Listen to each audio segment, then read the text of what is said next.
Assalamualaikum warahmatullahi wabarakatuh. Selamat datang kami ucapkan kepada para siswa baru SMP Muhammadiyah Al-Mujahidin.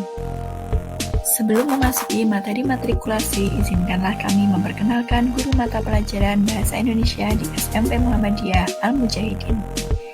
Yang pertama ada Ustadzah Ima, yang kedua ada Pak Eka, dan yang ketiga ada Ustadzah Putria.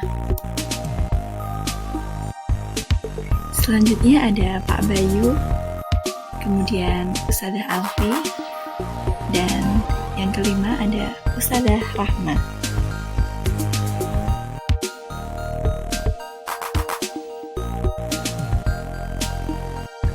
Ada 3 materi yang akan kita pelajari di matrikulasi Bahasa Indonesia ini. Yang pertama ada tanda baca, kemudian kalimat, dan yang terakhir adalah sapaan.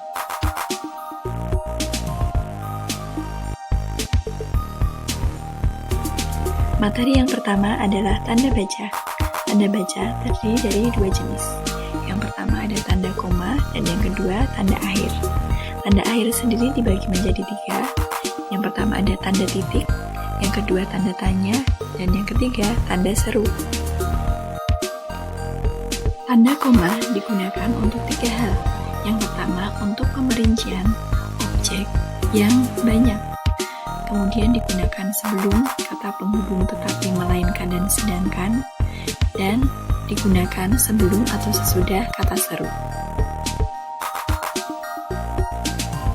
Tanda koma dalam pemerincian misalnya dalam kalimat aku membeli pensil, buku, dan tas. Tanda koma dalam kata hubung misalnya aku ingin membeli bakso, tetapi uangku tidak cukup. Kemudian dalam kata seru, wah, indah sekali pemandangan ini. 3 jenis tanda akhir, yaitu yang pertama tanda titik, digunakan ketika kita membuat suatu pernyataan. Yang kedua tanda tanya, ketika kita menanyakan sesuatu jangan lupa menggunakan tanda tanya. Dan yang terakhir tanda seru, ketika kita kagum menggunakan kalimat seru, kita menyuruh atau kita melarang. Materi yang selanjutnya adalah kalimat. Yang pertama pola kalimat. Dalam sebuah kalimat minimal terdiri dari unsur subjek atau pelaku, dan yang kedua predikat atau perbuatan. Ada juga kalimat yang menggunakan objek atau sesuatu yang dikenai dan keterangan. Yang kedua, jenis kalimat. Kalimat terdiri dari kalimat tunggal dan kalimat majemuk. Kalimat tunggal ketika dia hanya memiliki satu subjek atau satu predikat saja. Sedangkan kalimat majemuk dia memiliki lebih dari satu subjek atau lebih dari satu predikat. Materi yang selanjutnya yaitu kata sapaan.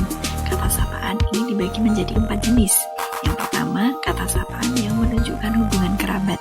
Yang kedua, kata sapaan yang berupa kata ganti. Ketiga, kata sapaan yang menunjukkan rasa hormat. Dan yang terakhir, kata sapaan yang diikuti nama.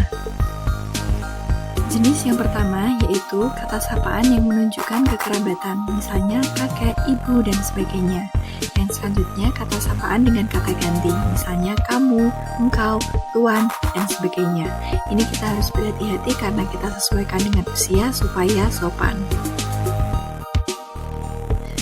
Jenis yang selanjutnya yaitu kata sapaan yang menunjukkan rasa hormat, misalnya yang terhormat, yang mulia. Dan yang terakhir kata sapaan yang diikuti nama, misalnya saudara Andi, Bapak Agus, Bu Rika, dan sebagainya. Demikianlah materi matrikulasi Bahasa Indonesia kali ini. Jika ada kurangnya kami mohon maaf. Wassalamualaikum warahmatullahi wabarakatuh.